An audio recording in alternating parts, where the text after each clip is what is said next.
세상에는 목소리를 내지 않아도 단지 눈빛 하나만으로도 온 세상을 침묵시키고 귀 기울이게 만드는 사람들이 있다. 강원도 깊은 산골, 바람마저 계절이 아닌 영감에 따라 분다는 외딴 마을에 고독한 한 남자가 살았다. 그는 여인 물소 한 마리 값으로 귀머거리의 벙어리라고 알려진 한 처녀를 사들였다. 하지만 그가 얻은 것은 침묵이 아니었다. 그것은 모든 소리보다 더 깊고 부드러운 언어, 신뢰와 감정, 그리고 귀 기울일 줄 아는 마음의 언어였다. 그리고 그때부터 그와 마을 전체의 삶이 변하기 시작했다. 3월 말, 잔잔한 시냇가 마을 장터는 이미 한낮의 떼약볕이 심술궂은 노파처럼 따갑게 내리쬐고 있었다. 사람들의 발길에 붉은 흙먼지가 풀풀 일어나 머리카락이며 얼굴, 옷가지에 온통 달라붙었다. 물건 파는 소리, 흥정하는 소리, 돼지 멱다는 소리와 닭 푸드덕거리는 소리가 한데 뒤섞여 북적거림에 익숙지 않은 이들에게는 혼란스럽고 피곤한 교향곡을 만들어내고 있었다. 하지만 그 모든 소란에도 전혀 개의치 않는 한 사람이 있었으니 바로 최영감이었다. 최영감은 사람들이 그의 나이를 정확히 기억하지 못하는 그런 부류의 사람이었다. 그저 불탄 언덕 위에서 홀로 풀을 베고 소를 키우며 사람보다 닭이나 오리와 더 많이 대화하며 산다는 것만 알 뿐이었다. 햇볕에 그을려 단단해 보이는 얼굴, 양쪽 관자놀이에는 자잘한 흉터 몇 개가 있었고 눈빛은 세상의 온갖 짜고시고 쓴맛을 다 본 사람 특유의 깊이를 담고 있었다. 이 장터에서 최영감은 낯선 이가 아니었지만 그가 3마디 이상 하는 것을 본 사람도 없었다. 오늘 그는 쟁기 끌 때 자꾸 뒷걸음질 치는 늙은 소를 대신할 힘 좋은 소를 구하러 장에 나왔다. 그가 임시로 만든 우리 안의 소 몇 마리를 살펴보고 있을 때 저만치서 고함 소리가 들려와 장터 사람들이 일제히 그쪽을 돌아보았다. 팔아요, 팔아. 2년이랑 이것까지 다 팔아. 살 사람 있으면 끌고 가든가 아니면 그냥 주워 가든가. 술 냄새를 풀풀 풍기는 사내가 비틀거리며 장터 구석에서 걸어 나왔다. 한 손에는 반쯤 빈 술병이, 다른 한 손에는 밧줄이 들려 있었다. 하지만 사람들을 숨막히게 한 것은 밧줄 끝에 묶인 존재였다. 한 처녀였다. 20살도 채 안 돼 보였고 텅 빈 눈에 헝클어진 머리카락이 얼굴 대부분을 가리고 있었다. 맨발이었고 치마는 해지고 찢어져 있었다. 말도, 저항도, 심지어 고개를 숙이지도 않고 그저 술 취한 사내에게 줄이 매인 그림자처럼 서 있을 뿐이었다. 이녀는 내 전처가 남기고 간 귀머거리 벙어리요. 말도 없고 대답도 없고 달라는 것도 없고 대들지도 않소. 일은 곧잘 하고 가장 중요한 건 이 장터 아낙네들처럼 잔소리가 없다는 거요. 근처에 서 있던 사내들 몇몇이 킬킬거렸다. 좌판에서 차를 팔던 할머니 한 명이 나직이 욕설을 내뱉으며 어린 딸을 옆으로 끌어당겼다. 사람들은 슬금슬금 뒤로 물러나기 시작했다. 혐오감 때문이 아니라 엮이기 싫어서였다. 그 처녀는 기이한 존재였고 누구도 가까이 하고 싶어 하지 않았다. 최영감은 돌아설 참이었다. 그는 남의 일에 끼어들기 좋아하는 사람이 아니었다. 하지만 바로 그때 처녀의 눈빛이 그를 향했다. 분명하고 단호했다. 애원도 공포도 없던 구조 요청도 없었다. 그저 고요하고 흔들림 없는 마치 오랫동안 그를 기다려온 듯한 눈빛이었다. 어이, 거기 양반, 술 취한 사내가 손을 흔들며 그를 불렀다. 깨끗해 보이는데 돈 좀 쓰셔. 저기 저 어린 물소도 내 것이오. 2개 다 가져가면 싸게 주겠소. 최영감은 회색 빛깔의 어린 물소를 쳐다보았다. 등뼈가 앙상했고 두 뒷다리는 퉁퉁 부어 있었다. 다른 사람이라면 비디라도 피하듯 외면했을 것이다. 하지만 그는 다시 처녀를 바라보았다. 그녀는 여전히 그 자리에 흔들림 없는 눈빛으로 서 있었다. 얼마요? 최 영감의 목소리는 대나무 통 속을 스치는 바람처럼 거칠었다. 100만 원, 둘 다 해서. 거저나 마찬가지요. 물소 반 마리 값도 안 돼요. 최 영감은 중얼거리며 주머니에서 꼬깃꼬깃한 지폐 몇 장을 꺼내 천천히 다가갔다. 군중은 숨을 죽였고 몇몇 낮은 속삭임만 들려왔다. 최 영감이 사람을 사다니, 세상에. 뭘 하려고 저러는 거지? 삶아 먹을 것도 아니고 뭘 키우겠다는 거야? 최 영감은 아무 말 없이 다가가 술 취한 사내의 손에서 밧줄을 받아들고는 처녀의 손목에 묶인 매듭을 부드럽게 풀었다. 잡아당기거나 끌 필요도 없이 그녀는 마치 오래전부터 그를 따르기로 결정한 사람처럼 그를 따라 나섰다. 그의 낡은 경운기에 이르렀을 때 그녀는 서둘러 올라타지 않았다. 그가 고개를 끄덕여줄 때까지 가만히 기다렸다가 조용히 올라타 구석에 앉았다. 두 손으로는 어깨에 걸친 낡은 보자기를 마치 세상에 남은 유일한 외투인 양 꼭 끌어안았다. 시동을 걸기도 전에 최 영감은 옷자락을 가볍게 잡아당기는 힘을 느꼈다. 내려다보니 처녀가 손가락으로 그의 옷소매를 살짝 한번 건드렸다가 거두었다. 그녀는 그를 보지도 아무 말도 하지 않았지만 어쩐지 그는 그녀가 방금 그를 미끼로 선택했음을 알 수 있었다. 불탄 언덕으로 돌아가는 여정은 덜컹거리는 엔진 소리, 붉은 흙길 위를 구르는 바퀴 소리, 그리고 세상 사람들이 귀머거리 벙어리라 부르지만 어쩌면 유일하게 눈빛으로 그의 말을 들어준 한 처녀를 데려가는 과묵한 한 남자로 시작되었다. 그리고 그날 장터의 누구도, 심지어 최 영감 자신도 자신의 삶이 그때부터 결코 이전과 같지 않으리라는 것을 알지 못했다. 불탄 언덕으로 오르는 비탈길은 높지 않았지만 구불구불하고 자갈이 많아 길에 익숙지 않으면 저녁밥 먹듯 넘어지기 일쑤였다. 최 영감의 낡은 경운기는 매 미터마다 버티듯 덜컹거리며 느릿느릿 나아갔지만 그는 서두르지 않았다. 커브를 돌 때마다 몸을 기울여 핸들을 꽉 잡았고 뒤는 타이어가 자갈을 구르는 소리와 뒤편에서 뭔가 변화하는 기미에 쫑긋 세워져 있었다. 처녀는 여전히 경운기 구석에 몸을 웅크린 채 말이 없었다. 낡은 보자기가 앙상한 어깨를 감싸고 있었고 눈은 저물어가는 언덕 풍경을 향해 있었다. 바람이 차가워지기 시작했고 햇살은 어느새 들풀 끝을 붉게 물들이고 있었다. 집에 도착한 최 영감은 말없이 차를 세우고 손짓을 했다. 그녀는 알아듣고 천천히 내렸다. 부산스럽지도 주눅들지도 않은 채였다. 그녀는 다져진 흙마당 한가운데 서서 마치 기억 속의 작은 디테일 하나하나를 새기려는 듯 모든 것을 관찰했다. 허름한 닭장, 물고기가 숨어 헤엄치는 작은 연못, 처마 밑에 쌓인 축축한 집단. 최 영감은 한 손으로 문을 열고 다른 손으로 가볍게 손짓하며 먼저 안으로 들어갔다. 그녀가 뒤따랐다. 낡은 기와를 얹은 작은 흙집은 2칸짜리로 소박했지만 깨끗했다. 벽에는 농기구 몇 개가 단정히 걸려 있었고 부엌 아궁이에는 아침에 지핀 불씨가 여전히 남아 있었다. 제 냄새와 연기 냄새가 공기 중에 맴돌았고 부엌 근처에 매달아둔 마른 쑥 다발에서 풍기는 향긋한 냄새도 섞여 있었다. 최 영감은 아궁이에 불을 더 지피며 붓두막 위에 주전자를 가리켰다. 그녀는 그를 보더니 가볍게 고개를 끄덕였지만 조금도 망설이지 않고 다가가 조심스럽게 물을 더 붓고 주전자를 들어 올렸다. 마치 매일 하던 일처럼 익숙한 몸짓이었다. 아무 말도 오가지 않았지만 최 영감은 이상한 예감이 들기 시작했다. 그녀가 이런 공간에서 살아본 것이 처음이 아니라는 것을. 저녁 식사 후 깨소금을 곁들인 밥 한 공기와 고구마 줄기 나물 한 접시를 먹고 나서 그는 조용히 방구석 낡은 찬장으로 다가가 작은 분필 조각 하나를 꺼내 책상 위에 놓았다. 그러고는 옆에 놓인 나무 판자를 가볍게 두드리며 말했다. 자네 이름 쓸 수 있겠나? 그녀는 그를 보고 분필을 보았다. 잠시 후 그녀는 다가와 마치 연약한 꽃가지를 쥐듯 두 손가락으로 분필을 잡았다.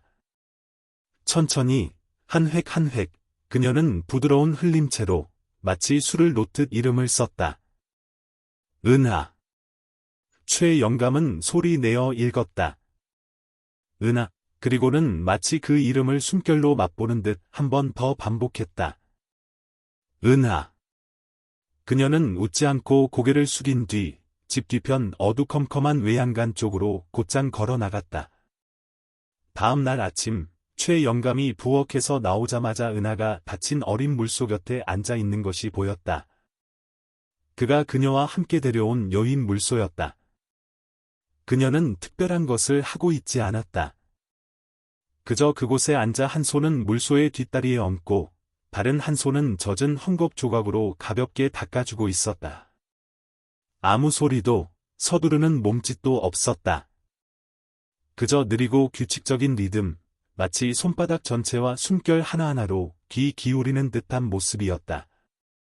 늘 사람을 피하며 뒷걸음질 치던 물소가 지금은 가만히 서 있었다.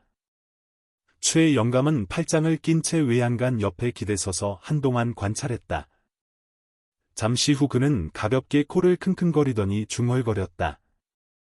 정말이지, 침묵하는 이가 다 말을 못하는 건 아니지. 어쩌면 우리가 듣지 못하는 걸 듣기 때문에 침묵하는지도. 은하는 그 말을 듣지 못했지만 어쩐지 그녀는 살짝 고개를 돌려 그의 눈과 마주쳤다. 마치 그녀가 이해했다는 신호처럼. 그날 최 영감은 그녀에게 몇 가지 자잘한 일을 맡겼다. 부엌 정리, 쌀 씻기, 마당과 석류나무에 물 주기. 누구도 서로에게 말을 걸지 않았지만 모든 일은 묻거나 다시 지시할 필요 없이 순조롭게 진행되었다. 그리고 저녁 무렵, 그가 장작을 패고 있을 때 그녀는 책상 위에 작은 나무 조각 하나를 올려놓았다. 분필로 쓰여 있었다. 오늘 밤, 바람이 좀 짭짤해요. 최 영감은 웃음을 터뜨렸다. 자네, 기상예보관인가? 그녀는 반응이 없었지만 그날 밤 정말로 비가 내렸다. 초저녁부터 한밤중까지 부슬부슬 내리는 비는 대나무 발을 뚫고 들어오는 바람 소리를 동반했다. 다음 날 아침, 그는 그녀의 분필로 나무 판자에 한 줄 썼다. 나는 최가요. 내 생각의 바람은 불탄 풀내음이 나는구먼. 처음으로 그는 그녀의 입꼬리가 살짝 올라가는 것을 보았다. 웃음이라고 할 수는 없지만 그가 그녀에게서 본 것 중 가장 웃음과 비슷한 무언가였다. 하루하루 그들은 말없는 리듬 속에서 살았지만 결코 외롭지 않았다. 누구도 과거를 묻지 않았고 누구도 설명을 요구하지 않았다. 어떤 것들은 그저 적절한 때에 존재하기만 해도 충분히 이해될 수 있기 때문이었다. 4월의 어느 오후, 땅은 여전히 수처럼 뜨거웠고 바람이 불탄 풀내음과 장난치기를 막 멈추었을 때 첫 여름 장마가 찾아왔다. 잔잔한 시냇가 마을의 날씨는 예측하기 어려웠다. 아침에는 건조한 햇살, 점심에는 불같은 더위, 그러나 해질녘이면 두 계절이 겹친 곳에 사는 건 아닌지 의심스러울 정도로 쌀쌀해졌다. 그날 최 영감은 외양간에서 부산을 떨며 첫 송아지를 낳은 암소의 발굽을 다듬고 있었다. 그때 갑자기 문가에 사람 그림자가 나타났다. 은하였다. 그녀는 맨발에 머리를 뒤로 대충 틀어 올린 채 서 있었다. 눈은 커다랗게 뜨고 있었고 손은 옷자락 한 귀퉁이를 꽉 쥐고 있었다. 무슨 일인가? 최 영감은 그녀의 드문 당황한 표정에 놀라 고개를 들었다. 은하는 대답하지 않았다. 그녀는 하늘을 가리켰고 눈동자는 떨리고 있었다. 입을 벌려 뭔가 말하려는 듯했지만 소리가 나오지 않았다. 그녀의 손이 그의 옷소매를 강하게 잡아당겼다. 최 영감은 미간을 찌푸렸다. 하늘이 아직 환한데 벌써 달구경이라도 가자는 건가? 그녀는 웃지 않았다. 얼굴은 종이처럼 하얗고 손은 다시 한번 더 강하게 그를 잡아당겼다. 알았네, 알았어. 무슨 일인데? 바람이라도 부나? 최 영감은 투덜거렸지만 자리에서 일어났다. 은하는 그가 더 말하기를 기다리지 않고 그를 이끌었다. 작은 집쪽이 아니라 그가 막 어미에게서 뗀 7마리 망아지를 그날 밤 넣어두려던 별채 외양간 쪽으로 그를 끌고 갔다. 그리고 그들이 대나무 숲 뒤로 막 사라졌을 때 공기를 찢는 듯한 폭발음이 울려 퍼졌다. 천둥, 아니 그보다는 벼락이었다. 벼락은 그가 늘 마른 풀을 매달아두던 외양간 뒤 오래된 매화나무를 직격했다. 곧이어 나무 부러지는 소리가 요란하게 나더니 밑동에서 시뻘건 불길이 치솟았다. 땅이 흔들리고 풀이 타는 냄새, 겁에 질린 가축들 가죽 타는 냄새, 살길을 찾아 우왕좌왕하는 짐승들의 울음소리가 뒤섞였다. 은하는 마당 한가운데 외양간 바로 앞에 서 있었다. 그녀는 당황하지 않고 그저 가만히 서서 불타는 곡과 그를 번갈아 바라볼 뿐이었다. 최 영감은 그때 심장이 아직 충격에서 벗어나 제대로 뛰지 못하고 있었다. 그의 손은 부러진 썰에 자루를 마치 마지막 남은 생명줄인 양 꽉 쥐고 있었다. 그는 이해할 수 없는 것을 보듯 은하를 바라보았다. 그녀가 어떻게 알았을까? 은하는 대답하지 않았다. 그녀는 허리를 굽혀 작은 조약돌 하나를 주워 손바닥에 올려놓고는 그의 앞에 내밀었다. 바람이 두 사람 사이를 스쳐 지나갔고 조약돌이 땅에 떨어지는 순간 그는 그녀가 반평생을 자연 속에서 살아온 자신조차 미처 알아채지 못한 것을 느꼈다는 것을 깨달았다. 그날 밤 불을 끄고 마른 풀을 걸어모으고 소들을 진정시킨 후 최 영감은 방에 들어가지 않았다. 그는 부엌 식탁에 은하와 마주 앉았다. 분필도 종이도 없었다. 그저 할 말을 잃은 남자의 상처투성이 검댕 묻은 손과 아무 말도 하지 않았지만 모든 것을 이해하는 처녀의 눈빛만이 있었다. 최 영감은 그녀를 보았고 그녀도 그를 보았다. 그러다 갑자기 그가 웃었다. 큰 웃음은 아니었지만 떨리는 웃음이었다. 내가 평생을 이 산속에서 살면서 홍수도 피하고 호랑이도 피하고 소 새끼 낳는 것도 도왔는데 입 한 번 열지 않은 처녀에게 졌구먼. 이걸 부끄러워해야 하나, 기뻐해야 하나, 자네가 말해보게. 그녀는 대답하지 않았지만 손을 내밀어 그의 손등에 올려놓았다. 잡는 것이 아니라 그저 살짝 대는 것, 애원도, 위로도 아닌, 그저 제가 여기 있어요. 저 구름 낀 하늘보다 당신이 더 잘 보여요라고 말하는 듯한 손길이었다.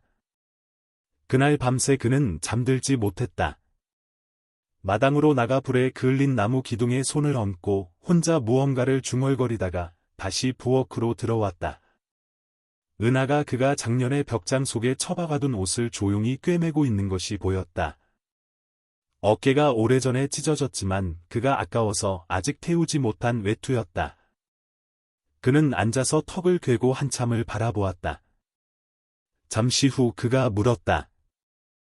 무섭지 않았나? 아까 낮에 은하는 가볍게 고개를 저었다. 내가 자네 말을 들을 줄 어떻게 알았나? 그녀는 고개를 들어 천천히 그를 바라보았다. 그러고는 그의 가슴, 심장이 있는 곳을 손으로 가리켰다. 심장으로 들었나? 그녀는 가볍게 고개를 끄덕였다. 최 영감은 곤란한 듯 머리를 극적였다. 참으로. 자네가 온 뒤로는 내가 말을 안 해도 자네가 다 알아듣고 말을 하면 또 자네가 들을 필요가 있을까 싶으니. 그녀는 그를 바라보았다. 처음으로 그녀의 입술이 희미한 햇살이 잿빛 구름을 스치듯 살짝 휘어졌다. 웃음이 아니라 웃음보다 더 진실한 무언가였다. 그는 문득 깨달았다. 세상에는 소리 없이도 누가 진실한지, 누가 거짓인지 아는 사람들이 있다는 것을. 그리고 때로는 아직 이름 붙이지 못한 불안을 들어줄 단 한 사람이 필요할 때가 있다는 것을. 은하는 귀로 듣지 않았지만 다른 사람들이 느끼는 법을 잊어버린 것들까지 모두 듣고 있었다. 그리고 어쩌면 바로 그 점이 최 영감이 여러 해 만에 처음으로 생존이라는 의무 외에 다른 무언가 때문에 심장이 뛰는 것을 느끼게 한 것일지도 몰랐다. 소문이란 것이 날개를 단다면 입이 없어도 멀리 날아갈 수 있는 법이다. 잔잔한 시냇가 마을에서는 SNS도 확성기도 필요 없었다. 그저 귀에 말하기 좋아하는 찹쌀떡 장수 할머니와 입이 가벼운 걸음 배달부 아저씨만 있으면 충분했다. 최영감네 외양간 뒤에 벼락이 떨어진 지 사흘 만에 온 마을은 말 못하지만 하늘 소리를 듣는다는 그 처녀에 대한 소문으로 술렁이기 시작했다. 하늘 소리를 듣는다는 말은 곧 미래를 예측한다는 말로, 미래를 예측한다는 말은 곧 부적이나 주술을 쓴다는 말로 변질되었다. 그리고 무언가가 보통 사람과 다르다는 낙인이 찍히면 반마디 말만으로도 순박한 처녀를 괴짜나 더 심하면 재앙 덩어리로 만들기에 충분했다. 장터 어귀에서 찹쌀떡을 만들어 팔고 새벽 일찍부터 바나나 잎을 모으는 이씨 할머니는 못을 박듯 단언했다. 그 처녀가 대낮부터 망고나무 아래 하루 종일 앉아 있더니 그날 저녁 우리 집소가 죽었어. 그게 징조가 아니면 뭐겠어. 찻집에서 예전에 대나무 베러 갔다가 벼락 맞을 뻔했던 오씨 아저씨는 고개를 저었다. 내가 3대째 개를 키우는데 우리 집개가 그 처녀만 지나가면 깽깽거리며 짖어대. 영험한 거라니까. 소문은 증명이 필요 없었다. 그저 믿을 준비가 된 사람만 있으면 되었고 기이한 것을 믿을 준비가 된 사람은 언제나 이치를 믿는 사람보다 많았다. 그날 최영감은 낫을 사러 장에 내려왔다. 쓰던 낫이 무뎌져서 대나무를 치면 플라스틱 소리만 내고 잘리지 않았기 때문이다. 하지만 가게에 들어서기도 전에 등 뒤에서 수군거리는 소리가 들렸다.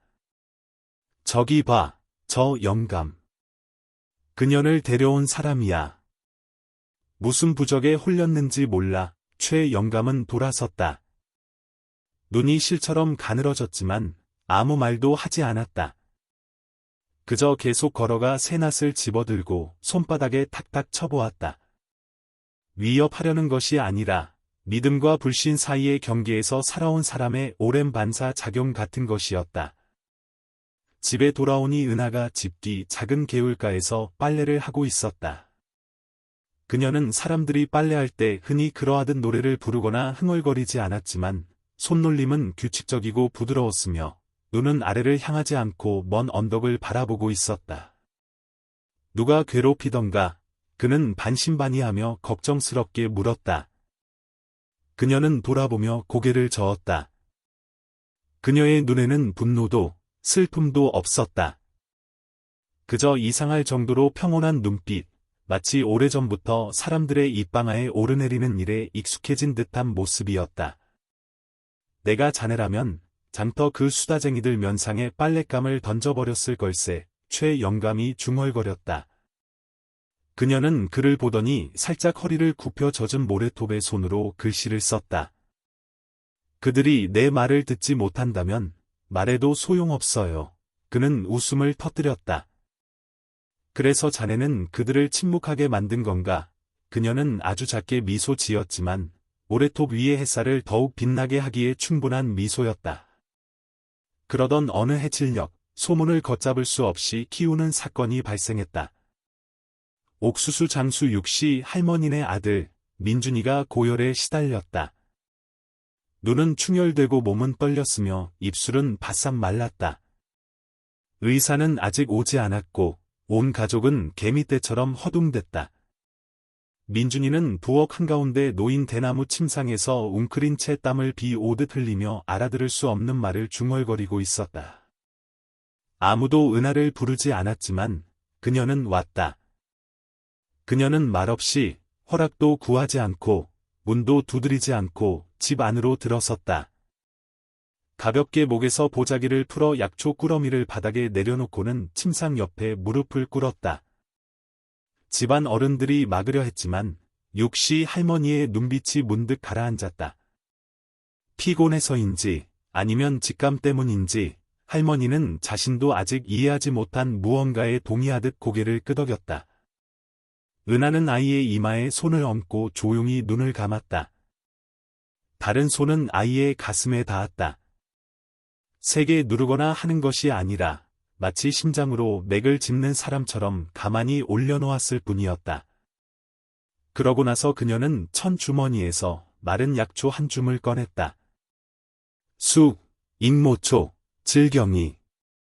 숲에서 오래 산 사람만이 쓰는 법을 아는 것들이었다. 그녀는 물에 적셔 민준이의 이마에 올려놓고는 밤새도록 한마디 말도 없이 곁을 지켰다. 다음 날 아침, 아이는 깨어나 묽은 죽을 마시고는 엄마에게 군옥수수가 없냐고 물었다. 육시 할머니는 울었다. 여러 해 만에 처음으로 그녀는 잃을까봐 두려워서가 아니라 재산이나 혈육보다 더 중요한 무언가를 방금 지켜냈다는 것을 알았기에 울었다. 하지만 이상하게도 감사의 말은 의심의 소리만큼 멀리 퍼지지 않았다. 불과 며칠 후 사람들은 수군거리기 시작했다. 그 애가 어떻게 아이 병을 알았을까? 누가 그 애한테 문도 두드리지 않고 남의 집에 들어갈 권리를 줬지? 동네 끝에 사는 한 할머니는 말했다. 그 애는 그냥 손만 댔어. 진찰도 안 하고 아무것도 안 했는데. 분명 신통력이 있는 거야. 다른 사람은 조용히 말했다. 아니면 부적을 시험해 본 건지도 몰라. 사흘 뒤 하늘이 잔뜩 흐린 어느 오후 그들이 최영감네 집으로 몰려왔다. 늙은이부터 젊은이까지 8명이나 되었다. 어떤 이는 괭이를, 어떤 이는 아직 불 붙이지 않은 횃불을 들고 있었지만 그들의 눈빛만 봐도 최영감은 상황을 이해할 수 있었다. 맨 앞에는 이 동네 반장인 이씨 영감이 서 있었다. 올해 60이 넘었고 한때는 한마디 말이 곧법으로 통했던 사람이었다. 그의 눈빛은 엄격했고 목소리는 마른 장작 패는 소리처럼 건조했다. 최영감, 오늘 똑똑히 말하러 왔소. 저 처녀, 은하 말인데 정상이 아니오. 최영감은 문에 기댄 채 여전히 싸늘한 눈빛이었다. 무엇 때문에요? 아무도 가르쳐주지 않은 것을 알고 바람과 이야기하고 온 마을을 불안하게 만들기 때문이요. 한 여자가 끼어들었다. 그년 때문에 우리 애가 조산했소. 그년 탓이 아니라고 누가 증명할 수 있소? 최영감은 천천히 고개를 끄덕이고는 팔짱을 꼈다. 그럼 그 처녀 탓이라고 누가 증명할 수 있소? 일행은 침묵했다. 그러고 나서 그는 낮지만 단호한 목소리로 말을 이었다.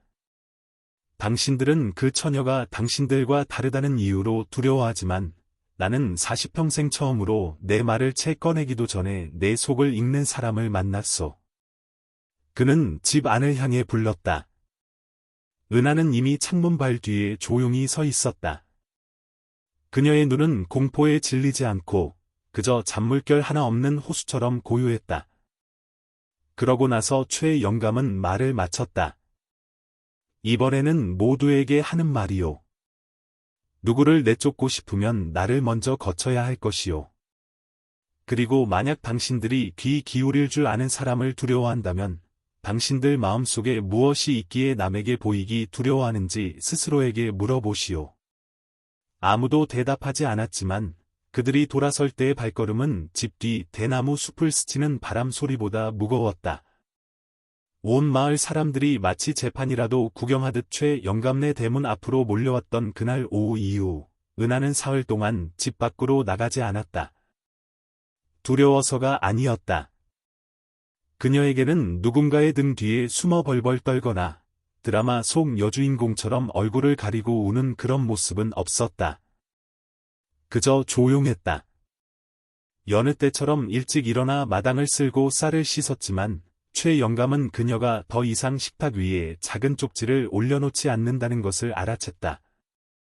점심때 비가 올지도 몰라요. 라거나 호박넝쿨이 지붕으로 타고 올라왔어요. 같은 그녀가 매일 아침 그에게 보내던 자작 날씨 예보 같은 짧은 글들이 사라진 것이다. 식사 시간은 원래의 고요함보다 더 고요해졌다. 최영감은 그녀가 화난 것이 아니라 한번 상처 입은 들짐승이 사람의 눈길을 피하듯 스스로를 움츠리고 있다는 것을 알았다. 그리고 이상하게도 그는 그 짤막한 글들이 몹시도 그리웠다. 어느 날 오후 마치 누군가 언덕에서 바람을 말끔히 쓸어낸 듯 고요한 날이었다. 최 영감은 처마 밑에 앉아 날이 무뎌진 낫을 갈고 있었다. 그의 손은 무심했지만 머릿속은 한 번도 생각해보지 않았던 무언가를 떠올리고 있었다. 그때 갑자기 집 안에서 은하가 걸어 나왔다. 손에는 낡은 천 조각에 싼 무언가를 들고 있었다. 그녀는 그것을 마당 평상 위에 내려놓고 펼쳤다. 낡은 천 조각들을 이어 만든 해진 스웨터 소매와 그가 창고에 처박아둔 낡은 옷의 안감을 덧대고 갈아빠진 칼집 조각까지 덧댄 누더기 외투였다. 그녀는 말없이 그를 올려다보았다. 최 영감은 눈을 동그랗게 떴다. 이걸 나에게. 그녀는 가볍게 고개를 끄덕이고는 하늘을 가리켰다.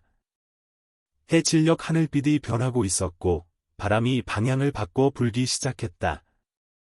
그는 즉시 알아챘다. 추운 계절이 다가오고 있다는 것을. 그는 껄껄 웃었다. 자네, 정말 도청 예보관보다 빠르구먼. 그녀는 대답하지 않고 돌아섰다.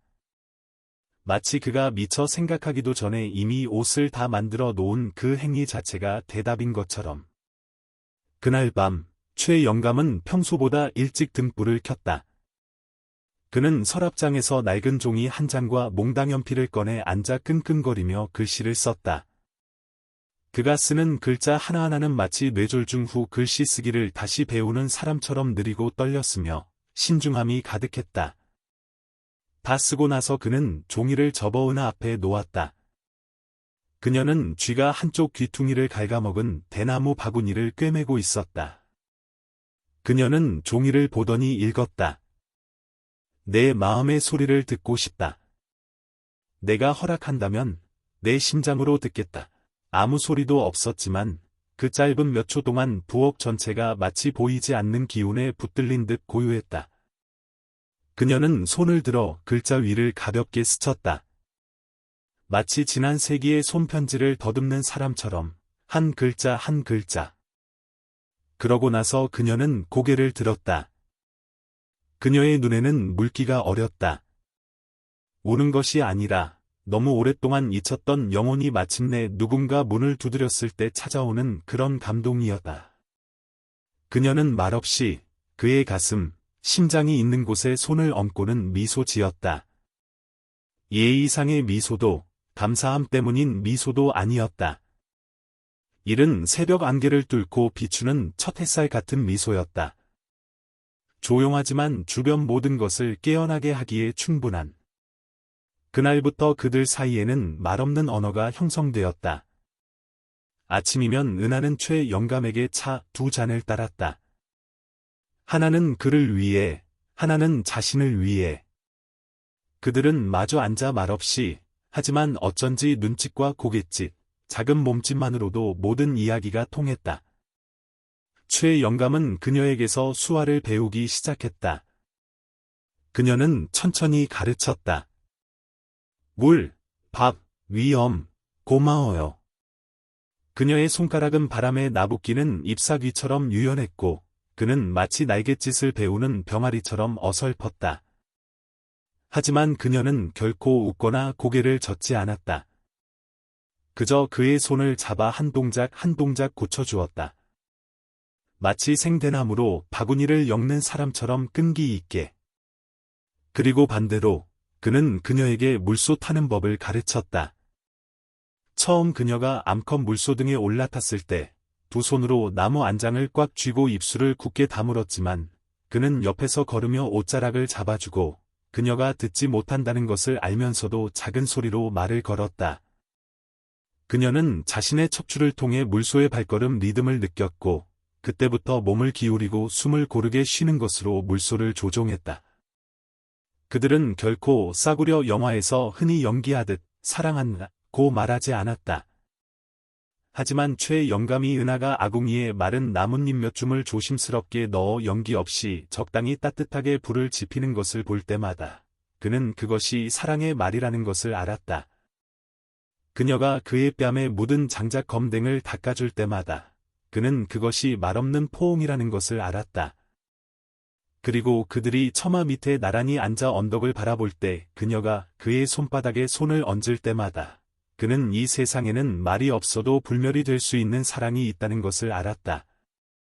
잔잔한 시냇가 마을의 초겨울, 마치 누군가 하늘에 소금 한 줌을 쏟아본 듯 안개가 자욱하게 내려앉아 눈앞의 언덕마저 희미하게 만들었다. 최 영감네 집 앞 작은 텃밭을 지날 때마다 발자국이 얕게 패였다가 몇 분 뒤면 마치 존재하지 않았던 것처럼 흐려졌다. 하지만 그럼에도 불구하고 이곳의 삶은 정적이라는 기름을 친 작은 기계처럼 규칙적으로 흘러갔다. 은하는 일찍 일어났다. 그녀는 결코 최 영감을 깨우지 않았지만 그가 집을 나설 때면 이미 나무 의자 옆에 찻주전자를 놓아두고 얇게 썬 생강 한 조각과 흰 분필로 쓴 쪽지를 곁들였다. 오늘 아침 9시 이후 맑음, 그러나 바람이 차가우니 긴 소매 옷을 입으세요. 최 영감은 읽고 나서 씩 웃었다. 자네, 예보관인가, 아니면 선녀인가? 그녀는 대답하지 않고 다만 무대 커튼이 천천히 거치듯 대나무 틈새로 빛이 스며들기 시작하는 희뿌연 하늘을 가리켰다. 귀 없이 듣는다는 처녀에 대한 소문은 예전처럼 시끄럽지 않았다. 사람들이 이해해서가 아니라 사람들이 그녀를 필요로 하기 시작했기 때문이었다. 그 주, 동쪽 마을 농부인 김씨가 덫에 걸린 멧돼지를 잡으려다 어깨가 빠져 불탄 언덕까지 찾아왔다. 얼굴에는 민망함과 피곤함이 뒤섞여 있었고 손에는 해진 모자를 들고 있었으며 등에는 땀으로 얼룩져 있었다. 최 영감 어르신, 은하 아가씨, 집에 계십니까? 최 영감은 괭이질을 멈추고 살짝 눈을 가늘게 떴다. 부적이라도 받으러 왔소? 아니면 약이라도 지으러 왔소? 김씨는 머리를 극적이며 멋쩍게 웃었다. 아무것도 아닙니다. 듣자 하니 그 아가씨가 뼈를 잘 본다기에. 은하는 마중 나오지 않았지만 최 영감이 부르자 여느 때처럼 조용하고 재빠르게 아무런 질문도 없이 나타났다. 그녀는 김씨 앞에 앉아 말없이 그에게 왼팔을 내밀라는 신용을 했다.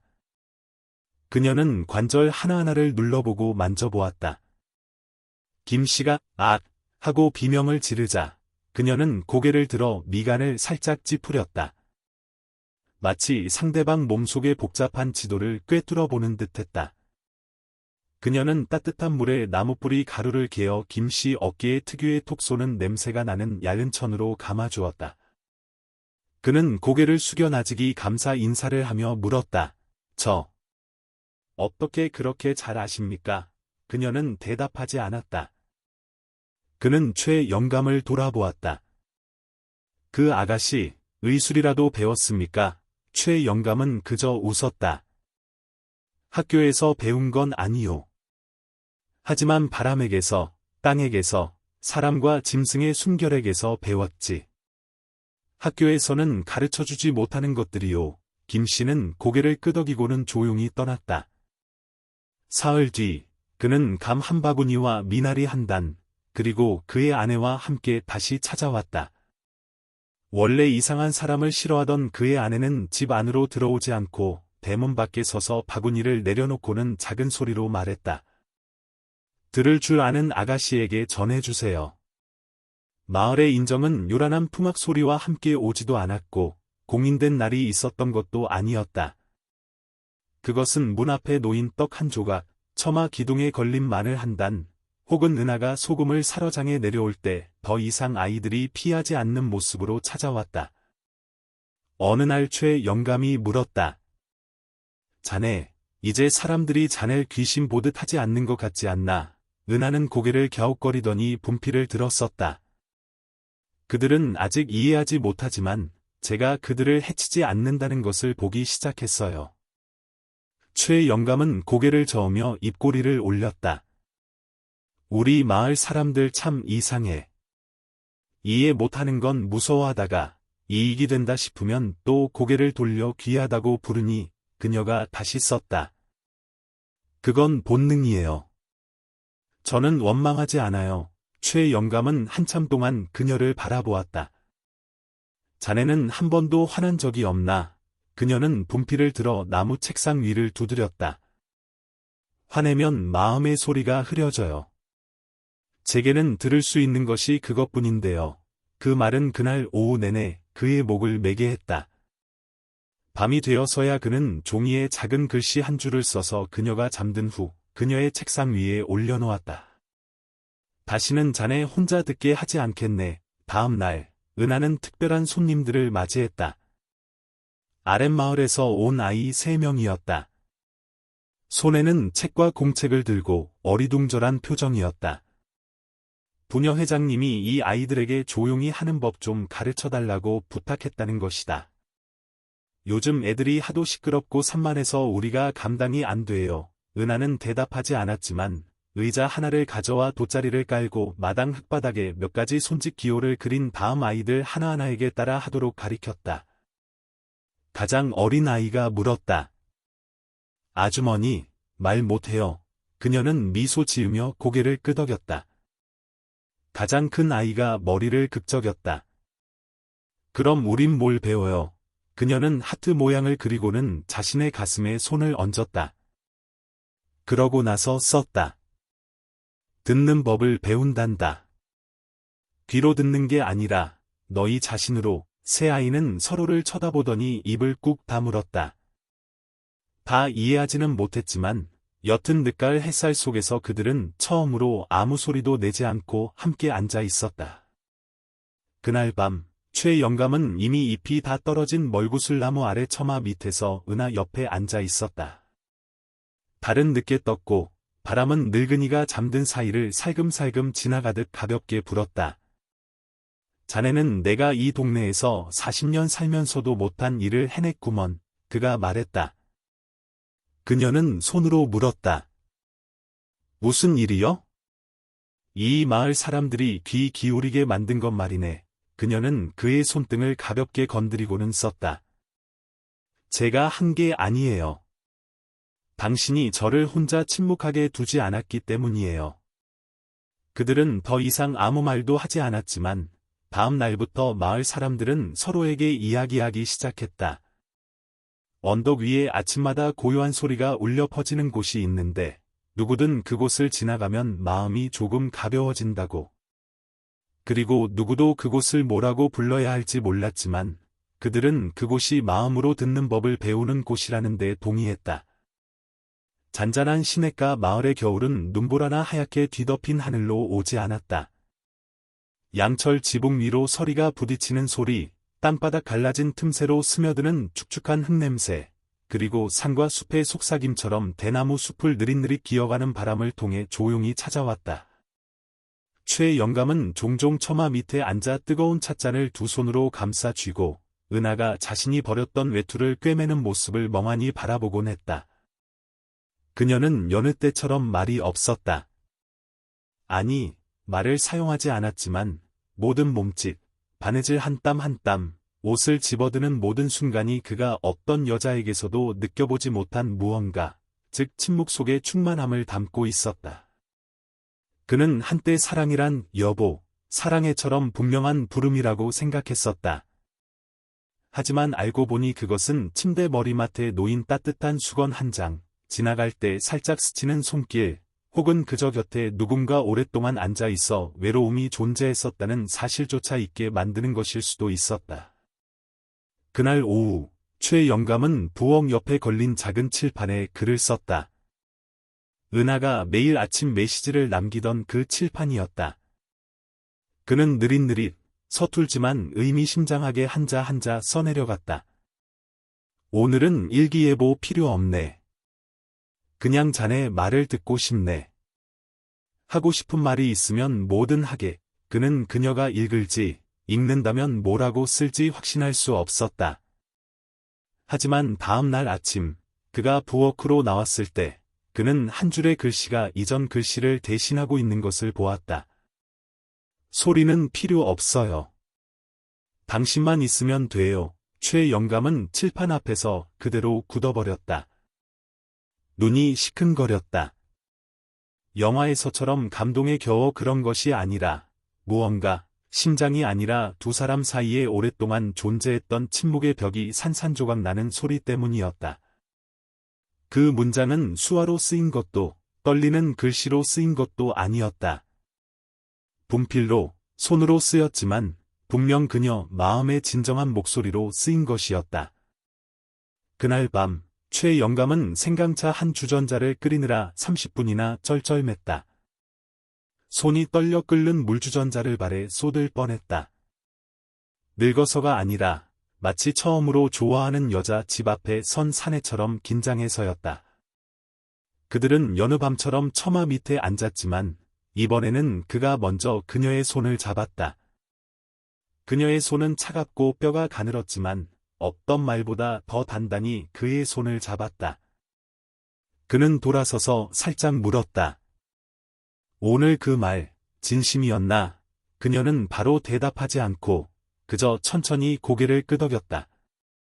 언제부터 말할 수 있었나? 그녀는 가볍게 숨을 내쉬었다. 그녀의 손이 책상 위에 글씨를 그렸다. 어릴 때부터. 하지만 아무도 믿어주지 않았고 아무도 귀 기울여주지 않았어요. 최 영감은 고개를 끄덕이고는 한숨을 내쉬었다. 나는 수십 년을 살면서 아무도 나에게 슬프냐고 물어본 적이 없었네. 그저 소가 몇 마리냐, 땅이 얼마나 되냐, 장가는 갔냐, 그런 것들만 물었지. 대답해도 여전히 속이 텅 빈 그런 것들 말이네. 그녀는 그의 가슴에 손을 얹었다. 그가 더 이상 말하지 않기를 바랄 때 그녀가 자주 하던 습관이었다. 막으려는 것이 아니라 알아차리려는 것이었다. 그러고 나서 처음으로 그녀는 마른 잎사귀 사이를 스치는 바람처럼 낮은 목소리를 냈다.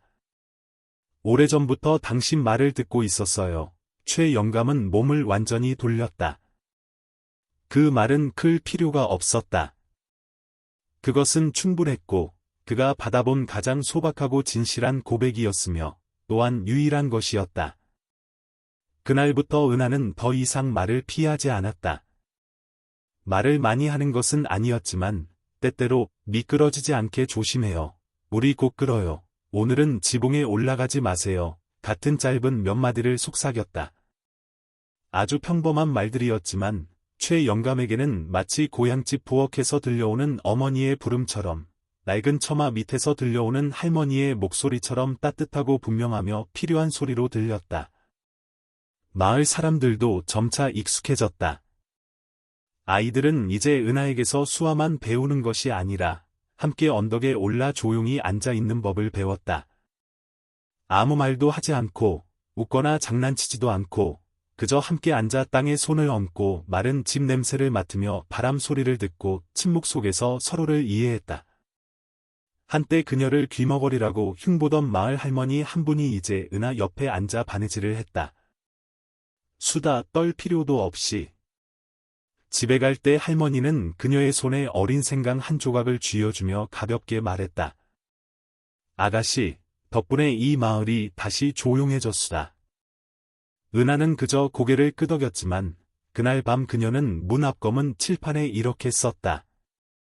고요함이란 침묵이 아니라 왜냐고 묻지 않아도 나를 이해해주는 사람이 있을 때 느끼는 안도감이다.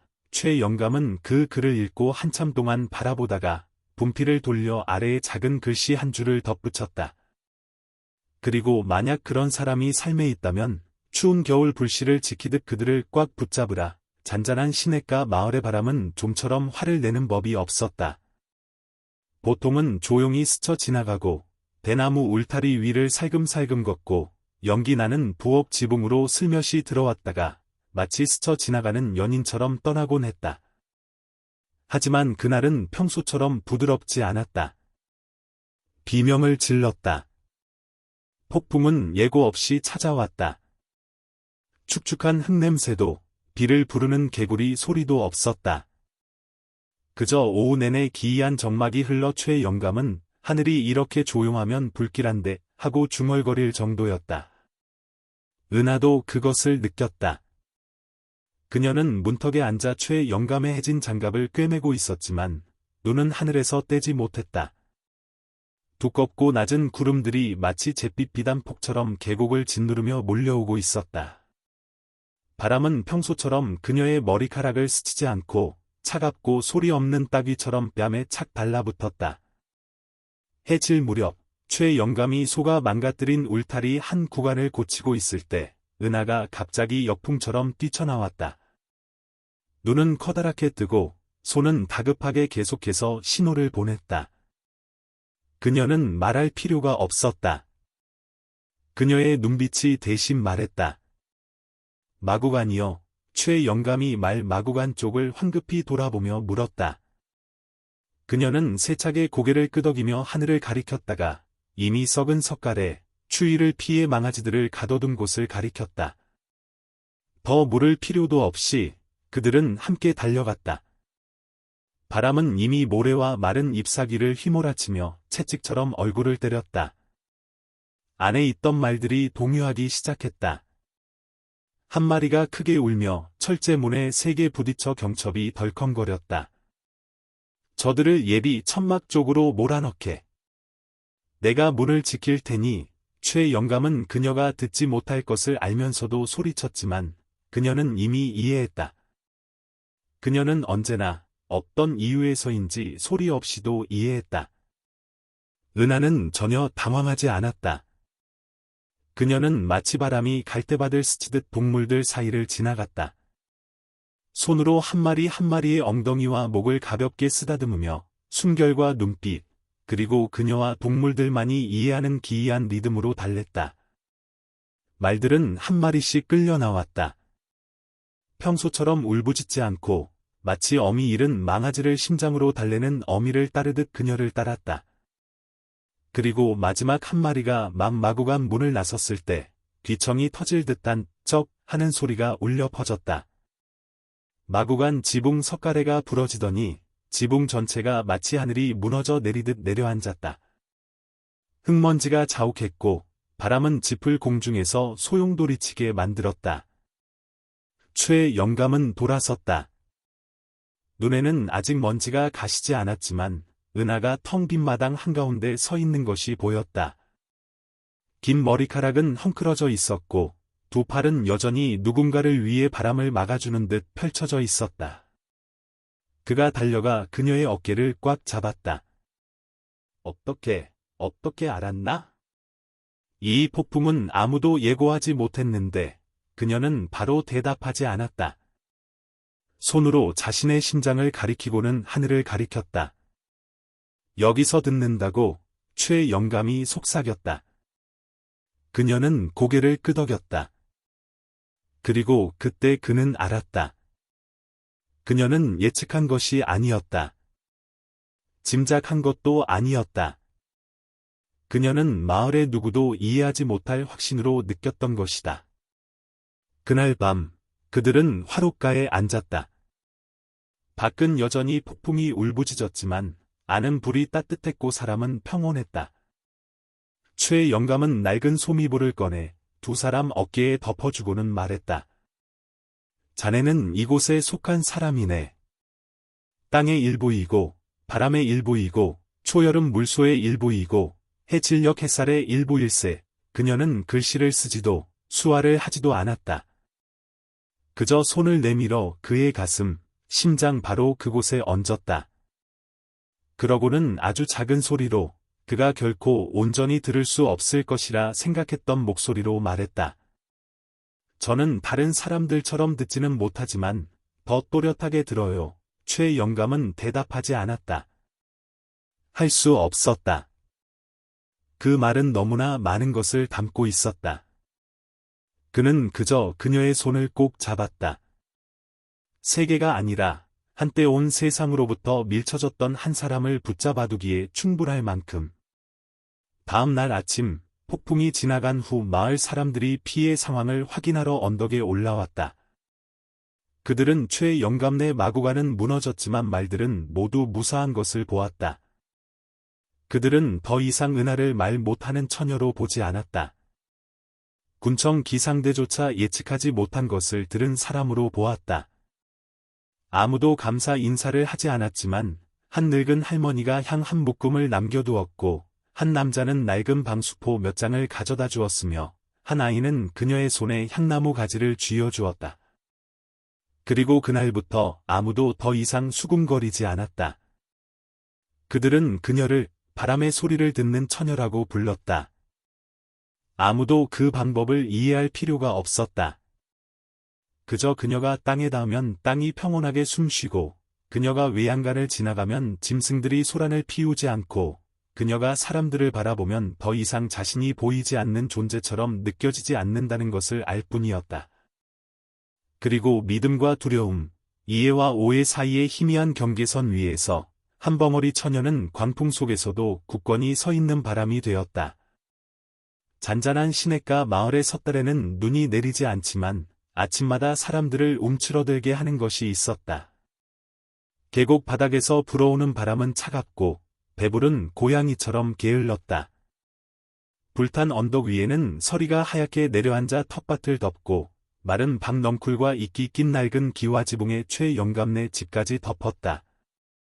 그런데도 부엌 아궁이와 빛바랜 질그릇 사이로 자그마한 웃음소리가 새어나왔다. 아이들의 웃음소리였다. 그들은 매일 아침 서너 명씩, 때로는 대여섯 명씩 무리지어 찾아왔다. 낡은 책과 마른 나뭇잎을 들고 왔고, 어떤 아이는 작은 강아지까지 데리고 왔다. 강아지도 듣는 법을 배워야 한다면서. 아무도 오라고 하지 않았고, 아무도 억지로 보내지 않았지만, 부녀 회장님이 은하 아가씨가 아이들에게 소리치지 않고도 귀 기울이는 법을 가르칠 줄 안다고 말한 후부터 아이들은 마치 산속 작은 절이라도 찾은 듯 스스로 언덕으로 올라왔다. 수업은 독특했다. 칠판도 분필도 없었다. 마당 한가운데 펼쳐진 낡은 돗자리, 종이를 누르는 데 쓰는 하얀 조약돌 3개, 그리고 바람소리 휘감는 법을 배우기 위한 마른 나뭇가지 몇 개뿐이었다. 은하는 강의를 하지 않았다. 그저 아이들 가운데 앉아 손짓으로 고유히 만져봐, 숨 쉬어라고 가르쳤다. 처음에는 아이들이 킥킥거렸다. 특히 개구쟁이 민수는 수아를 원숭이 춤처럼 흉내내곤 했다. 하지만 어느 날 아침, 은하가 민수의 무릎에 손을 얹고 고개를 갸웃하며 깊은 눈으로 바라보자 민수는 얼굴이 빨개져 한참을 우물쭈물하다가 말했다. 할머니한테 맞는 게 무서워요. 그녀는 이유를 묻지 않았다. 그저 자신의 가슴을 가리키고 다시 아이의 가슴을 가리키며 이곳에서 들어. 아무도 빼앗아갈 수 없어라고 신호했다. 그때부터 민수는 더 이상 장난치지 않았다. 은하가 암탉의 순결을 들어보라고 했을 때 암탉에게 처음으로 손을 댄 아이도 민수였고 망아지가 자신의 배에 머리를 기대고 가볍게 킁킁거릴 때까지 가만히 서 있을 수 있었던 유일한 아이도 민수였다. 아이들은 빠르게 배웠다. 글자를 배운 것이 아니라 느리게 사는 법, 서두르지 않는 법, 그리고 이유를 댈 필요 없이 서로를 이해하는 법을 배웠다. 어느 날 군청 초등학교 교장인 박 선생님이 언덕에 들렀다. 아이들이 수업을 빼먹고 언덕에 올라간다는 소식을 들었기 때문이다. 그의 머릿속에는 어른들의 방식대로 옳고 그름, 책임과 규율에 대한 대화가 이미 그려져 있었다. 하지만 그가 도착했을 때 그는 은하가 한 아이에게 물 표면에 손을 얹어 바람의 진동을 느끼도록 가르치는 것을 보았다. 아이들은 병아리처럼 일렬로 앉아 쥐 죽은 듯 조용했고 한 명도 한눈 팔지 않았다. 박 교장은 한참 서 있다가 조용히 돌아갔다. 다음 날 교직원 회의에서 그는 딱 한마디 했다. 아무래도 은하 아가씨를 초빙해서 생활 기술을 가르치게 해야 할 것 같습니다. 아무도 반대하지 않았다. 그날 밤 최 영감은 화롯가에 앉아 은하가 문 옆에 걸린 나무 판자에 글 쓰는 것을 바라보았다. 오늘 하늘은 고요하지만 사람들 마음은 아직 그렇지 않네요. 그가 웃음을 터뜨렸다. 자네, 다 들리는가? 사람들 마음까지도. 그녀는 돌아보며 가볍게 고개를 끄덕이고는 덧붙여 썼다. 누군가 자신의 말을 아무도 들어주지 않으면 더 크게 소리치게 돼요. 클수록 더 아프죠. 최 영감은 턱을 괴고 그녀를 바라보았다. 그럼, 나도 소리친 적이 있었나? 그녀는 쓰지 않고 다가와 그의 손을 잡아 자신의 가슴, 느리지만 확실하게 뛰는 심장 위에 올려놓았다. 그러고는 그의 가슴을 가볍게 건드렸다. 아무 말도 없었지만 그는 이해했다. 그리고 참지 못하고 밤의 정적 속으로 거의 속삭이듯 작은 소리로 말했다. 자네는 내 인생에 아무런 부름 없이 찾아온 최고의 선물일세. 은하에 대한 소문은 더 이상 없었다. 사라진 것이 아니라 우리 애가 그 애 덕분에 5분 동안 가만히 앉아 있게 됐어요. 우리 아들, 은하 아가씨한테 수화 배운 뒤로 거짓말 안 해요. 흙 먹고 체한 암탉을 그 애가 손으로 만지니까 다시 먹더라고요. 같은 작은 이야기들 속으로 녹아들었다. 사람들은 더 이상 많이 이야기하지 않았지만 장터에서 은하가 지나가는 것을 볼 때마다 누구나 가볍게 고개를 끄덕였다. 어떤 이는 그녀에게 두부 한 모를 쥐어주었고, 어떤 이는 약초 한 줌을 건넸으며, 어떤 아이는 엄마 옷자락을 잡아당겼다. 엄마, 저 언니, 들을 줄 아는 사람 맞지? 어느 해질녘, 최 영감은 외양간 문짝을 고치고 있었다. 은하가 멀리서 걸어오는데, 머리카락에는 햇살이 어리고 손에는 마른 약초 다발을 들고 있었다. 그녀가 가까이 다가왔을 때 그가 물었다. 자네, 다른 사람을 가르치게 될 거라고 생각해 본 적 있나? 그녀가 썼다. 저는 제가 누군가 믿어주기에는 부족하다고 생각했어요. 그럼 지금은? 그녀는 이른 봄 설이 내린 밤 뒤에 핀 매화처럼 진실하게 웃었다. 그러고 나서 그녀는 썼다. 지금은 제가 아무 말도 하지 않았을 때 제 말을 들어준 사람을 믿어요. 최 영감은 대답하지 않았다. 그저 소매로 눈가를 슬쩍 닦고는 일어나 다가가 그녀의 어깨에 손을 얹었다. 앞으로 누가 나에게 아내가 있냐고 물으면 더 이상 혼자 산다고는 안 할 걸세. 그녀는 소리 내지 않았지만 없던 대답보다 더 환하게 웃었다. 그리고 그때부터 잔잔한 시냇가 마을 전체는 아무도 감히 입 밖에 내지 못했던 것을 믿기 시작했다. 사랑 또한 침묵과 심장이 가볍게 떨리기 시작할 때 정확한 곳에 놓인 한 손으로 가르칠 수 있다는 것을. 그날이 한 주의 몇 번째 날이었는지 아무도 정확히 기억하지 못했다. 다만 안개가 채 쉬어가기도 전에 산 아래 교회 종소리가 마치 온 계곡을 깨우려는 듯 요란하게 울려 퍼졌다는 것만 기억했다. 종소리는 다급하게 예식이 아니라 실종을 알리고 있었다. 7살 난 남자아이, 우시 집안 큰어른의 외손자가 아침 일찍 아버지를 따라 밭에 나갔다가 북쪽 향나무 숲에서 길을 잃었다는 것이다. 사람들은 무릉덩이 옆에 놓인 작은 장화 한 짝만 찾았을 뿐, 발자국도, 울음소리도 없었다. 어머니는 길이란 길은 다 뛰어다니며 목이 쉴 때까지 아이 이름을 불렀고, 아버지는 겁에 질려 마치 정신 나간 사람처럼 낯을 들고 범불 속으로 뛰어들었다. 순식간에 온 마을은 하나의 교향곡이 되었다.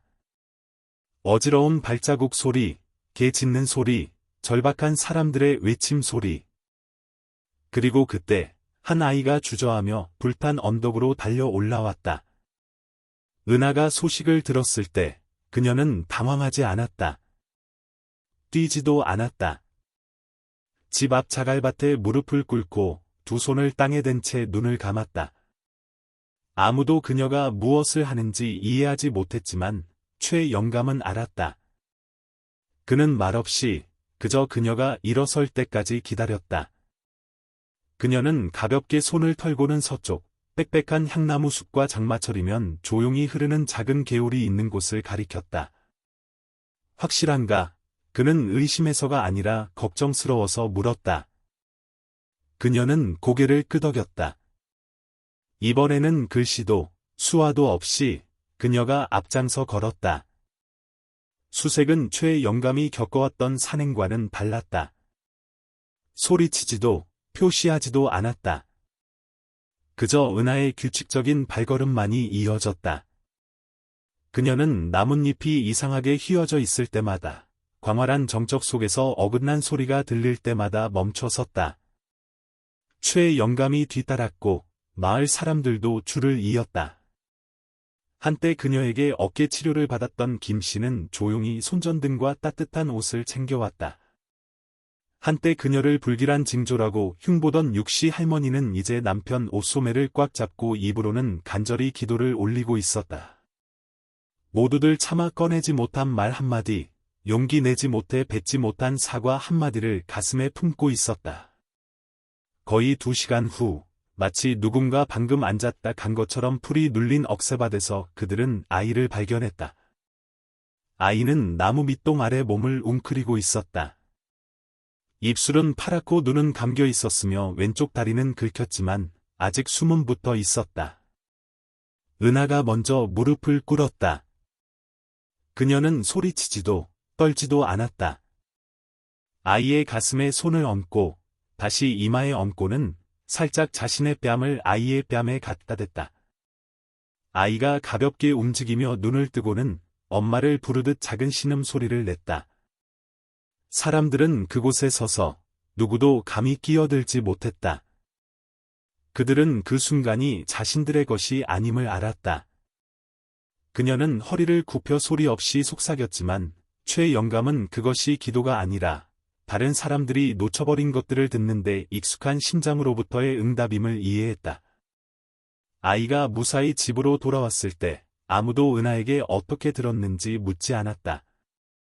아무도 감히 묻지 못했다. 대신 그들은 예전의 두려움 속에서나 속삭이던 이름으로 그녀를 부르기 시작했다. 마음으로 듣는 아가씨. 더 이상 아무도 소위 기이함에 대해 언급하지 않았고 장터에서 그녀를 만나도 피하지 않았다. 그녀가 지나가는 것을 보고 황급히 아이 손을 잡아 끌지도 않았다.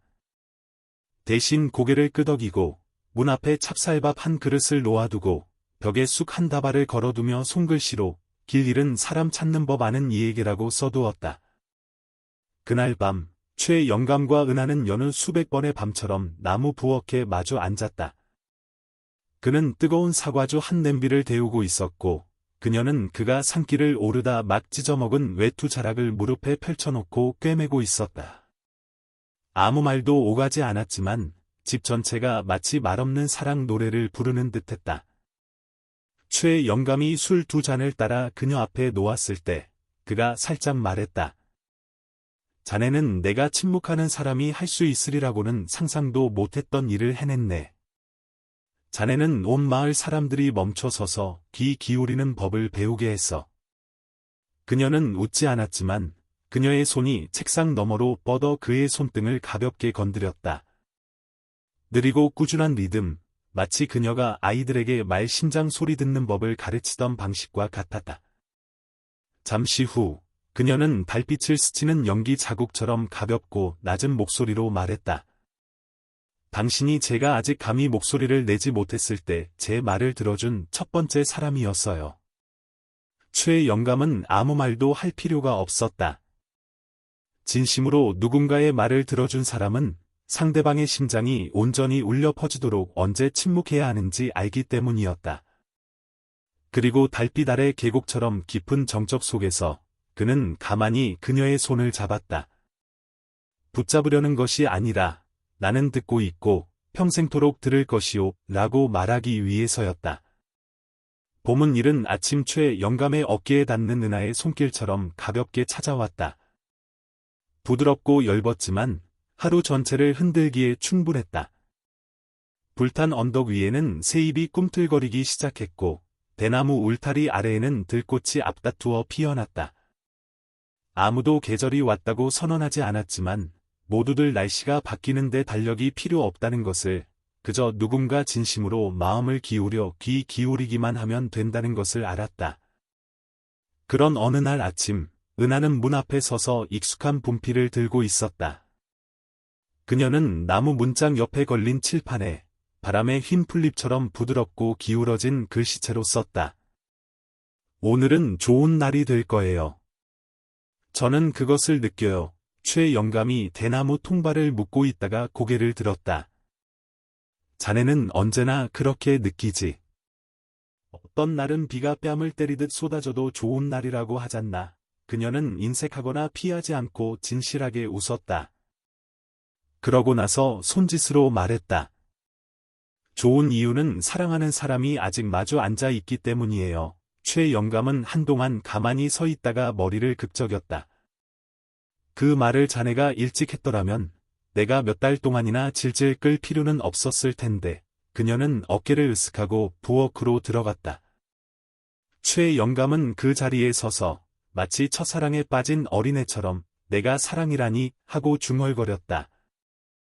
불탄 언덕의 평화는 더 이상 최 영감과 은하만의 것이 아니었다. 마을 사람들은 그곳을 고요함의 작은 사당처럼 여기기 시작했다. 사람들이 무언가를 빌러 오는 것이 아니라 자기 자신에게 귀 기울이는 법을 배우러 오는 곳이었다. 한 어머니는 아이가 너무 개구쟁이라 아무도 가르칠 수 없다며 아이를 데리고 왔다. 은하와 2번 함께 앉은 후 아이는 다른 사람이 말을 마칠 때까지 기다릴 줄 알게 되었다. 한 노인은 눈을 크게 뜨고 낡은 대나무 피리를 들고 와서 말했다. 내 심장에 손을 얹어 보시오. 아직 사랑할 줄 아는지. 은하는 손을 대지 않고 그에게 피리를 건네주고는 그가 한때 외웠다는 사실조차 잊어버린 곡조를 부는 것을 가만히 들어주었다. 그리고 점차 사람들은 은하가 왜 그렇게 말을 많이 하지 않으면서도 많은 것을 이해하는지 묻지 않았다. 그저 믿었다. 어느 해질녘 바람이 방향을 바꾸었을 때 최 영감은 은하의 손을 잡고 마른 개울가를 따라 걸었다. 그들은 말을 많이 하지 않았다. 그저 각자의 걸음으로 느리지만 규칙적인 박자로 걸었다. 작년에 그가 미끄러져 넘어졌던 작은 언덕 중턱에 이르렀을 때 그는 멈춰 서서 조용히 주머니에서 작은 물건 하나를 꺼냈다. 낡은 은가락지였다. 화려하지는 않았지만 깨끗하고 단단했다. 은하는 그를 바라보았다. 미간이 살짝 찌푸려졌고 눈에는 놀라움과 기대감이 뒤섞인 무언가가 어렸다. 그가 나직이 말했다. 결혼식도 없고 천막도 없지만 만약 자네가 이걸 껴준다면 오늘 아침 찻상을 평생 차리겠다고 약속하지. 그녀는 크게 웃지 않고 그저 살짝 고개를 갸웃하며 손을 내밀었다. 반지는 가운데 손가락에 꼭 맞았다. 최 영감은 기회를 놓칠세라 말을 이었다. 청혼하는 게 아니네. 남은 계절 동안 자네 말을 들어주는 사람이 되게 해달라고 허락을 구하는 걸세. 이번에는 그녀가 글씨를 쓰거나 수화를 할 필요가 없었다. 그녀는 그의 입에 손을 얹었다. 말을 막으려는 것이 아니라 그것으로 충분해요라고 말하는 듯했다. 그날부터 불탄 언덕의 아침에는 생강차뿐만 아니라 찻잔 2개가 더 놓였다. 하나는 최 영감의 것, 하나는 은하의 것, 그리고 이따금 예고 없이 찾아오는 손님들을 위한 작은 찻잔 몇 개도 더해졌다. 문 앞 칠판에는 여전히 매일 아침 글이 쓰였지만 이제는 때때로 글씨체가 바뀌었다. 어떤 날은 은하의 글씨였고 어떤 날은 최 영감의 글씨였다. 어떤 날은 하늘은 비가 올지 모르지만 사람들 마음은 여전히 맑음이라고 쓰여 있었고 다른 날은 바람이 세게 불지만 내 손은 여전히 당신 손을 잡을 수 있어요라고 쓰여 있었다. 어느 일요일 아침에는 온 마을 사람들이 수군거리게 만든 글귀가 적혔다. 우리는 박수 소리가 필요 없어요. 그저 몇 번의 노크와 친절한 눈빛이면 충분해요. 노인들은 은하에 대해 결말이 필요 없는 이야기처럼 이야기하기 시작했다. 한때 벙어리라고 불렸던 그 처녀가 이제 아이들에게 말을 가르친다오. 그때는 모두가 그 애를 무서워했는데 이제는 모두가 그 애가 없을까봐 무서워한다오. 최고의 사람은 말을 많이 하는 사람이 아니라 적절한 장소와 시간에 귀 기울일 줄 아는 사람이다. 그리고 언덕 위 나무집에는 여전히 2사람이 함께 앉아 있었다.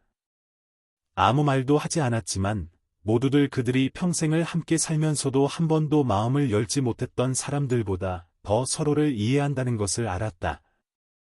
어느 날 오후, 최 영감이 물을 데우며 이불을 개는 은하를 바라보며 물었다. 만약 언젠가 자네가 어딘가 멀리 가야 한다면 무슨 말을 남기겠나? 그녀는 한참 동안 그를 바라보다가 자신의 심장에 손을 얹고 신호했다. 당신은 그저 여기에 손을 얹기만 하면 돼요. 제가 대답할게요. 그리고 최 영감은 고개를 끄덕였다. 이제 그는 귀가 아니라 곁에 있는 심장의 모든 박동을 맞이할 준비가 된 사람으로 듣는 법을 알았기 때문이었다. 한 해의 마지막 날은 마치 시간조차 불탄 언덕에서 어렵게 가꾼 귀한 평온을 깨뜨리지 않으려는 듯 조용히 흘러갔다. 바람이 차가워지고 서리가 내리자 닭들은 평소보다 일찍 잠자리를 찾아 꿉꿉대거렸다. 도엌에서 은하는 이웃집 아이 나은이의 작은 손가락을 어루만지고 있었다. 나은이는 5살밖에 안 됐지만 마치 엿가락처럼 수아를 좋아했다. 그녀는 나은이에게 손으로 엄마 사랑해요라고 말하는 법과 미안해요라고 말하고 싶을 때 가슴을 두드리는 법을 가르쳤다. 한편 최 영감은 새 나무 판자를 깎고 있었다. 문 앞에 걸어둔 낡은 판자가 비에 곰팡이가 스러 반쯤 벗겨졌기 때문이었다. 낡은 판자에 은하가 마지막으로 쓴 글은 오늘 우리가 함께 있다면 내일은 아름다울 거예요였다. 최 영감은 그것을 지우고 싶지 않았다. 그는 판자를 반으로 잘라 한쪽은 다시 걸어두고 다른 한쪽은 다락방 낡은 서류함과 오랫동안 만지지 않은 하모니카 사이에 두었다. 마을 사람들은 이제 언덕 위 조용한 교실에 익숙해졌다. 아이들은 은하와 함께 앉으러 왔다. 시험을 보기 위해서가 아니라 다른 사람이 말하는 것을 기다리는 법을 배우고 땅바닥에 손을 얹어 벌레가 기어가는 것, 풀이 자라는 것, 바람이 허락도 없이 옷깃 사이로 스며드는 것을 느끼기 위해서였다. 어떤 날은 아무것도 배우지 않았다. 그저 마른 가지로, 고사리 잎으로, 수화로, 침묵으로 바람을 그릴 뿐이었다. 어느 날, 최 영감은 군청에서 온 학생 한 무리를 언덕으로 데려왔다. 도시 아이들은 똑똑하지만 산만하고 생각보다 말이 빠르다고들 했다. 아이들 모두 휴대폰을 가지고 있었고 모두 은하를 마치 동화책 속 기이한 등장인물처럼 쳐다보았다. 하지만 불과 10분 후 은하가 첫 번째 아이 어깨에 손을 얹고 조용히라고 신호한 다음 이끼 낀 바위 옆 땅바닥에 앉히자 그룹 전체가 쥐 죽은 듯 조용해졌다. 누가 시키지도 않았는데 아이들은 점차 휴대폰을 집어넣고 카메라를 껐다. 한 아이는 가만히 자기 가슴에 손가락을 얹었고 다른 아이는 다리를 꼬고 앉아 눈을 반쯤 감았다. 귀로는 아무것도 듣지 못했지만 무언가가 심장 깊숙이 와닿는 것을 이해하고 있었다. 그의 섣달금은 밤, 하늘에는 별이 가득했다. 최 영감은 폭죽을 터뜨리지 않고 마을 사람들이 선물한 늦여름 연못에서 딴 연잎차 한 주전자를 끓였다. 은하는 작년에 자신이 직접 만든 두꺼운 외투를 입고 있었다. 머리카락은 더 길어졌고 끝에는 흰머리가 몇 가닥 섞여 있었지만 눈은 여전히 맑았고 웃을 때는 온 세상이 시끄러움을 멈추는 듯했다. 그들은 처마 밑에 앉아 서로에게 뜨거운 차를 따라주었다. 아무 말도 하지 않고 그저 가끔 서로를 바라보며 고개를 끄덕이고 미소 지었다. 시계가 자정을 알리는 소리가 울리자 최 영감은 낡은 종이 한 장을 꺼냈다. 작년에 자신이 쓴 글씨가 희미해진 종이었다. 내 마음의 소리를 듣고 싶다. 내가 허락한다면 내 심장으로 듣겠다. 그는 그것을 그녀에게 건네며 말했다. 이 말, 이제 쓸 필요 없겠지? 은하는 고개를 끄덕이고는 다른 종이를 꺼내 천천히 꾸밈없지만 확실한 필체로 한자 한자 썼다. 당신이 듣게만 하는 게 아니라 당신이 같은 박자로 살아가게 할 거예요. 그는 나직이 읽고 눈을 깜빡이고는 손을 내밀어 그녀의 손을 잡았다. 아무도 새해 인사를 하지 않았지만 그 손길이야말로 그가 평생 받아본 가장 충만한 축복이었다. 여러 해가 지난 후에도 마을 사람들은 여전히 마음으로 듣는 처녀에 대해 이야기했다. 전설처럼이 아니라 마을의 진짜 일부로서 마치 오래된 느티나무처럼, 우물처럼, 삶의 방식처럼. 누가 소개할 필요도 없이 잔잔한 시냇가 마을에 처음 온 낯선 사람들은 보통 언덕으로 안내받았다. 저 흙길 따라 쭉 가시면 매일 아침 글이 쓰인 팻말이 걸린 집이 있을 겁니다. 거기서는 말없이 듣는 법을 가르친다더군요. 그리고 새 나무 판자 위, 바로 그 새의 첫날 아침, 부드럽고 익숙한 필체가 나타났다. 오늘이 아름다운 것은 햇살 때문이 아니라 사람들 마음이 아직 서로에게 친절함으로 닿을 줄 알기 때문이다. 지나가던 사람이 읽고는 누가 썼는지 묻지 않았다. 왜냐하면 모두들 누가 미처 말하기도 전에 그것을 들을 수 있는 단 한 사람이 있다는 것을 알았기 때문이었다. 나나와 최의 영감과 함께 이 여정의 끝까지 함께해 주셔서 감사합니다. 사랑받기 위해 말이 필요 없었던 한 소녀와 표현은 서툴렀지만 묵묵히 이해해 주었던 한 남자. 어쩌면 소란스러운 세상 속에서 우리에게 필요한 것은 때로는 진실한 눈빛, 심장에 와닿는 부드러운 손길, 그리고 미처 말을 꺼내기도 전에 내 이야기를 들어줄 누군가일지도 모릅니다. 이 이야기가 바쁜 일상 속에서 잠시 멈춰 서게 하거나 곁을 묵묵히 지켜주었던 누군가를 떠올리며 미소 짓게 했다면 아마도 이 글은 제 역할을 다한 것일 겁니다. 다음 이야기에서도 작지만 영혼을 울리는 이야기들을 전해드릴 테니 구독 버튼을 눌러 놓치지 마세요. 누군가에게도 귀 기울임이 필요하다고 생각된다면 주저없이 공유해주세요. 다음 영상에서 만나요. 그곳에서는 어쩌면 당신만의 라나를 찾게 될지도 모릅니다. 그리고 아무도 당신 말을 들어주지 않는다고 걱정 마세요. 여기 오시면 제가 항상 귀 기울여 듣겠습니다.